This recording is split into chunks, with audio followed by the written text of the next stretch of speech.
भड़काऊ भाषण देने के लिए नीतीश राणे पे एफआईआर दर्ज की जाए। मैं आमिर, नुक्कड़ लाइव पे आपका स्वागत है। जिस तरीके से आपको पता होगा कि मानकुर्द के इलाके में 10 तारीख को जो है नीतीश राणे की रैली निकाली गई थी और हेट स्पीच देने का मामला सामने आया था, जिसको लेकर के अभी मुस्लिम समाज जो है वो एक जागरूक हो रहा है और नीतीश राणे के ऊपर एफआईआर दर्ज करने की मांग कर रहा है।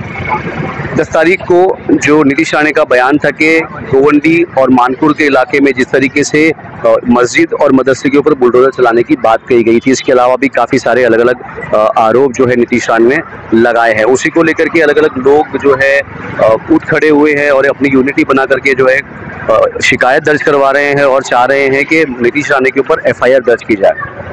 गोवंडी सिटीजन फोरम गोवंडी का एक फोरम है जहां पर एनजीओ और सब संगठन मिलकर के जो है इनके साथ में खड़ी हुई और आज जो है मुंबई पुलिस कमिश्नर के पास ये टीम गई थी और इन्होंने इस चीज़ की मांग की है कि जो जिस तरीके से इन्होंने जो हेट स्पीच दी है नीतीश राणे ने, उसके खिलाफ एफआईआर दर्ज की जाए। हमारे साथ में बात करने के लिए यहाँ पर गोवंडी सिटीजन फोरम की टीम है, उनसे बात करेंगे कि आज आप लोग का क्या चीज़ के लिए आप गए थे सीपी ऑफिस पे और क्या बात सामने आई? ये 10 तारीख को जो नीतीश राणे आमदार, रूलिंग पार्टी का आमदार, यहाँ पे जन आक्रोश मोर्चा उन्होंने एक निकाला। सकल हिंदू समाज के न्योते के ऊपर वो आए थे और जन आक्रोश, तो ये आक्रोश किसके यानी कि ये आक्रोश ऐसा लग रहा था कि आक्रोश उनका मुस्लिम के अगेंस्ट में है और उन्होंने पूरी भड़ास दिल के निकाली और ऐसे ऐसे में यानी उन्होंने अल्फाज इस्तेमाल किए। आप अगर यूट्यूब वगैरह के ऊपर बहुत सी क्लिप्स अवेलेबल हैं, अगर आप देखेंगे तो उसमें आपको समझ में आएगा। तो इसी सिलसिले में जो वो हेट स्पीच का मैं हवाला देना नहीं चाहता, मैं वो बात को दोहराना भी पसंद नहीं करता जो चीज़ उन्होंने बोली थी।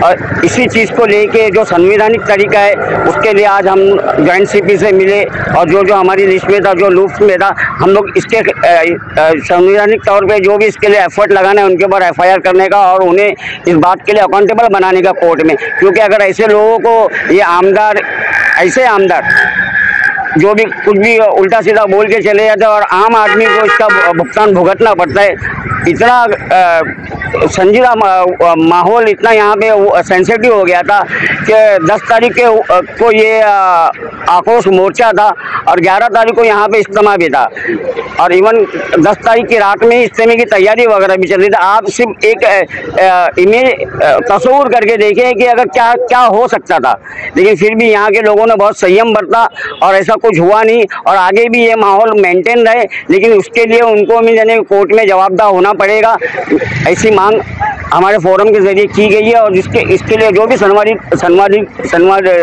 कानूनी तरीका होता है हम उसको फॉलो कर रहे हैं और इंशाल्लाह एफआईआर हमारी दर्ज होगी। कुछ एडवोकेट्स भी आपके साथ गए थे इस पूरे मामले पे बात करने के लिए, तो क्या चीज़ें सामने आई, किससे मुलाकात हुई, क्या चीज़ें हुई है? हमारी मुलाकात ज्वाइंट सीपी से पहले हमने उनको अपना लेटर दिया कि वो जिस तरीके से नीतीश राणे ने यहाँ पे आगे जहर उगला है उसके ऊपर हेट स्पीच का मामला दर्ज होना चाहिए। जैसा कि आप देखेंगे बहुत से जो गैर बीजेपी के लोग अगर छोटी मोटी भी बात बोलते हैं तो उनके ऊपर तुरंत केस हो जाता है, हर जगह एफआईआर अपने आप दर्ज होने लग जाती है। यहाँ पर हम लोग ने अप्रोच किया, पहले तो हमने उनको ऑनलाइन कंप्लेन की, उसके बाद में आज जाके हम मिल के आए, रूबरू मिल के आए, उनको लेटर दिया, उनको बहुत सा सेक्शन बताया, सुप्रीम कोर्ट का ऑर्डर बताया कि ऐसे ऐसे हेट स्पीच के जो भी होते हैं वहाँ उनके ऊपर धाराएं जो लगती है वो लगनी चाहिए। तो उन्होंने हमको आश्वासन दिया सीपी सर ने कि आप जोनल डीसीपी के पास में जाइए। उनके पास हम आए, उन्होंने हमको 2 से 3 दिन का टाइम लिया है और उन्होंने कहा है कि जो भी एविडेंस वीडियो है हम उसमें देखते हुए कोई भी कंटेंट ऐसा है जिसके ऊपर अगर एफआईआर बनती है तो उनके ऊपर एफआईआर लेंगे। हमें पूरी उम्मीद है वो एफआईआर लेंगे और हम गोवंडी के लोगों से कहना चाहेंगे, अभी जैसे बहुत सा मैसेज वायरल हो रहा है कि कल फलाने पुलिस स्टेशन के पास आओ, हम लोग कंप्लेन करेंगे, ये करेंगे वो करेंगे, तो गर्जी ना लगाए। तो गर्जी लगाने का कोई मतलब नहीं है क्योंकि ये हमारे खिलाफ जाने वाला है। अगर हम गर्जी लगाएंगे तो कल को ऐसा ना हो कि हमारे ऊपर ही उल्टा सब कुछ हो जाए। तो हमको गर्जी नहीं लगानी है, हमको कानूनी तरीके से जाना है। और जो भी पढ़े लिखे लोग हैं उनसे ये कहना चाहूँगा कि ऑनलाइन जो भी एनसी वगैरह ऑनलाइन कंप्लेन कर सकते हो सभी लोग दर्ज कराए उसके खिलाफ और अपने पर्सनल एनजीओ, कोई भी पॉलिटिकल पार्टी के लोगों, सब लोग अप्रोच करें। आज हम लोग का बहुत पॉजिटिव रिस्पांस मिला है और शायद अगर सारे लोग अगर जाएंगे तो कहीं ना कहीं प्रेशर बिल्डअप होगा और इंशाल्लाह एफआईआर होगी और उसको कोर्ट के अंदर उसको जवाब देना पड़ेगा जाके। अच्छा, क्यों ऐसे लग रहा है कि जिस तरीके से मुफ्ती सलमान नजरी के ऊपर तुरंत एफआईआर हुई थी और 3 जगह पे अलग अलग जगह पे एफआईआर हुई थी, तो ये भी तो सेम हेट स्पीच था, तो क्यों इतने मतलब जद्दोजहद करनी पड़ रही है इस चीज़ के ऊपर एफआईआर दर्ज कराने के लिए? कैसे देखते हैं उसको?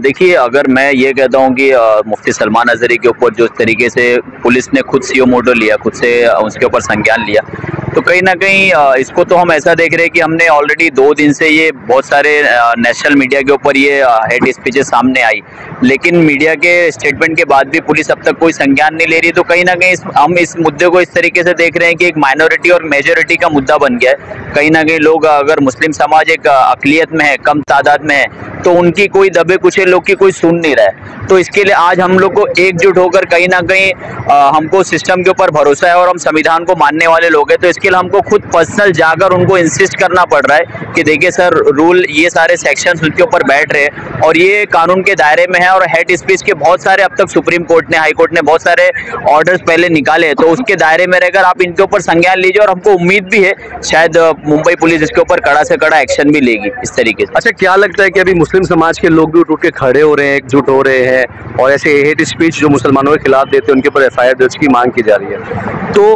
क्या लगता है वो कितना सपोर्ट रहेगा? क्या ये चीज़ें काम कर पाएंगी? हाँ, क्यों नहीं काम कर पाएंगी। डॉक्टर बाबा साहब अम्बेडकर ने कहा कि यूनाइट होइए, लिटरेट होइए और एजिटेट कीजिए, तो आज हम वही कर रहे हैं। डॉक्टर बाबा साहब अम्बेडकर के हम लोग फॉलोवर्स हैं, जो उन्होंने कॉन्स्टिट्यूशन बनाया उसके मानने वाले लोग हैं। हम लोग भारत के अंदर बहुत ही शांतिपूर्वक तरीके से रहने वाले लोग हैं।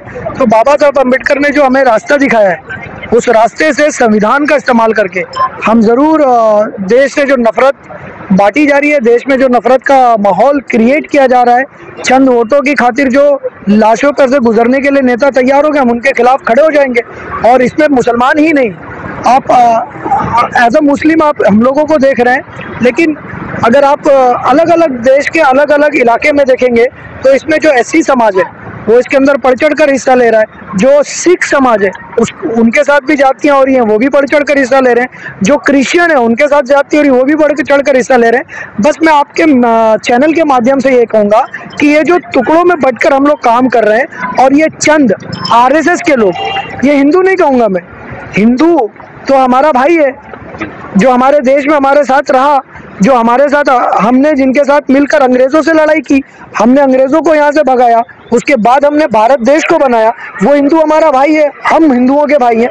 लेकिन ये चंद आरएसएस माइंडेड लोग हैं जो देश के अंदर देश को विभाजन करके राज करना चाहते हैं। और मनुवादी, जिसको डॉक्टर बाबा साहब अम्बेडकर ने मनु को जो जलाया था, उस मनु को कॉन्स्टिट्यूशन को हटाकर वापस लाना चाह रहे हैं। तो ये इनका इंटेंशन यही होगा, ये संविधान को नहीं मानेंगे, ये कानून को नहीं मानेंगे, और ये जाकर जहाँ पर मोहब्बत से लोग रह रहे हैं वहाँ पर नफरत फैलाने का काम करेंगे। तो उनके खिलाफ इंशाल्लाह लोग एकत्रित होंगे, और हिंदू, मुस्लिम, सिख, ईसाई, और मैं ये भी कहता हूँ जो कुछ ब्राह्मण्स हैं, सारे ब्राह्मण्स भी कट्टरवादी में नहीं उतर गए।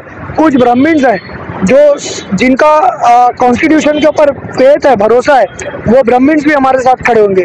और आने वाले वक्त में जब ये सरकार, भाजपा की सरकार गिर जाएगी और कोई सेक्युलर सरकार आएगी, तो हो सकता माहौल फिर से अच्छा हो जाए, लोग फिर से मोहब्बत करने लगे। क्योंकि एक मोहल्ले का हिंदू और मुस्लिम कभी लड़ाई नहीं करता। आपको क्यों ऐसे लगता है? जब भी वहाँ पर जब ये हेट स्पीच दी जा रही थी तब तो सारी ही पुलिस वहाँ खड़ी हुई थी, तीनों पुलिस स्टेशन के लोग थे, क्यों तुरंत कार्रवाई नहीं करी गई? ये क्यों नौबत आ गई कि आपको जाकर के लेटर देना पड़ रहा, फिर आपको वेट करना पड़े? देखिए, कार्रवाई इसलिए नहीं की गई, ये पुलिस डिपार्टमेंट है, और पुलिस डिपार्टमेंट में जो सुओ मोटो लेना है ये डिसाइड किया जाता है किसी गजेटेड ऑफिसर के द्वारा। मैंने देखा कि यहाँ पर एसीपी और डीसीपी भी यहीं पर मौजूद थे, लेकिन कहीं ना कहीं हुकूमत का प्रेशर है। ये डेमोक्रेटिक कंट्री है, एडमिनिस्ट्रेशन जो है ये चलाने का काम सरकार कर रही है, सरकार के डायरेक्शंस पर। तो यहाँ पर हम लोगों के लिए समझने की बात यह है, जो हिंदुस्तान के अंदर अमन पसंद लोग हैं, कि ये सरकार किस तरह से एडमिनिस्ट्रेशन का यूज़ कर रही, किस तरह से पुलिस पर प्रेशर बनाकर इनलीगल एक्टिविटीज़ को अरेस्ट करने के लिए अगर पुलिस डिपार्टमेंट अरेस्ट कर ले। मैं तो कहता हूँ नितेश राणे ने जिस तरह से एपीआई, क्या नाम है इनका, सीनियर पीआई कोहली सर का नाम लिया, मैं तो उस आदमी को बहुत जेन्युइन आदमी मानता हूँ कि वो कितना बढ़िया काम करता है। हम एक मुद्दे के लिए उनसे मेरा मुलाकात ज़्यादा नहीं, हम एक मुद्दे के ले गए, उन्होंने अपने ऑफिस में बिठाकर सारे मुद्दे को बहुत अच्छे से सुना। तो यहाँ पर असिस्टेंट कमिश्नर म्यूनिसिपल कमिश्नर को, डीएमसी को, डिप्टी कमिश्नर ऑफ म्यूनिसिपैलिटी को, ये इस तरह से नितेश राणे आकर अराजकता वाली भाषा का इस्तेमाल कर रहा है कि हम इनके साथ ये करेंगे, ये जिहादियों से मिल गए। तो ये इंटेंशन साफ साफ दिखाई दे रहा है कि 29 अप्रैल के दिन मुंबई के अंदर होने वाले इलेक्शन के लिए इनकी जो हालत पंचर हो चुकी है भाजपा की, और उस पंचर हालत को ये सही सुधार करने के लिए कहीं ना कहीं हेट स्पीच देकर दो गुटों को बीच में लड़ाई करवाकर ये इलेक्शन जीतना चाहते हैं। अच्छा, अभी क्या आपको सहयोग मिला, क्या कहा पुलिस कमिश्नर ऑफिस पे, क्या मामला क्या हुआ पूरा? देखिए, सत्यनारायण चौधरी सर ने बहुत अच्छे से सुना, जॉइंट सीपी हैं वो लॉ एंड ऑर्डर के, उन्होंने पूरा टाइम दिया हम लोगों को, बहुत अच्छे से सुना। और हम लोगों ने, हमारे जो वकीलों ने जो ड्राफ्ट बनाया तो उस ड्राफ्ट को रीड किया, उसमें हमने कुछ साइटेशन दिया जजमेंट्स के, सुप्रीम कोर्ट के, उस साइटेशंस को पढ़े, वो कॉपी भी उन्होंने रखा और बोला कि डेफिनेटली ये अभी आपका हमारे पास व्यू आया है, आप सीडीज वगैरह जो है ये जमा कर दीजिए। सीडीज हमने जमा किया। अब वो बोले कि पूरी स्पीच को हम एज अ पुलिस इसको देखेंगे और इसके अंदर जो भी ऑफेंस रजिस्टर होता है तो ऑफेंस रजिस्टर करेंगे, हमें 2 से 3 दिन का समय दो। और उन्होंने तत्कालीन डीसीपी ऑफिस भेजा और डीसीपी ने भी समय दिया, डीसीपी ने भी बहुत अच्छे से सुना और उन्होंने भी ये आश्वासन किया कि 2 से 3 दिन हमें दीजिए, 2 से 3 दिन के बाद इसके अंदर हम लोग छानबीन करके अगर एफआईआर की गुंजाइश है तो हम जरूर एफआईआर दर्ज करेंगे। आपको लगता है एफआईआर की गुंजाइश है या नहीं है? हाँ, डेफिनेटली हमने कोर्ट के एफआईआर की गुंजाइश है। और अगर नई पुलिस से एफआईआर दर्ज की गई तो नेक्स्ट स्टेप क्या होगा? नेक्स्ट स्टेप हम लोग बॉम्बे हाई कोर्ट का दरवाजा खटखटाएंगे। देखिए, रिट्स पिटिशन है और डॉक्टर बाबा साहब अम्बेडकर के संविधान में एक खूबसूरती है कि डॉक्टर बाबा साहब अम्बेडकर के संविधान ने एक छोटे से कांस्टेबल को भी अथॉरिटी दी है। अगर वो अथॉरिटी से नहीं सुनता तो सब इंस्पेक्टर और इस तरह से जो इंस्टीट्यूशंस है, इसमें सर्वोच्च न्यायालय है और मुसलमानों का न्यायालय के ऊपर पूरा भरोसा है और न्यायालय को भी लगेगा कि अगर नहीं है तो हमने बाबरी मस्जिद को भी छोड़ दिया था शांति से, ताकि देश के अंदर शांति बनी रहे। सर्वोच्च न्यायालय का जो फैसला आया था हमने उसको माना, जो भी न्यायालय का फैसला आएगा हम शांति से मानेंगे। तो कहीं ना कहीं पूरे मुंबई भर से अलग अलग जगह से चीज़ें सामने आ रही है कि नीतीश राणे पे एफआईआर दर्ज की जाए। आपने सुना कि किस तरीके से जो है सिटीजन फोरम ने इस चीज़ की जो है एप्लीकेशन डाली है कि नीतीश राणे पर एफआईआर दर्ज हो। अब देखना ये होगा कि 1 हफ्ते का जो समय मुंबई पुलिस से लिया गया है इस पूरे मामले पे, क्या नीतीश राणे पे एफआईआर दर्ज होगी या फिर इसी तरीके से चीज़ें हैं धीरे धीरे जो लोग भूल जाएंगे। मैं आमिर खान, नुक्कड़ लाइव।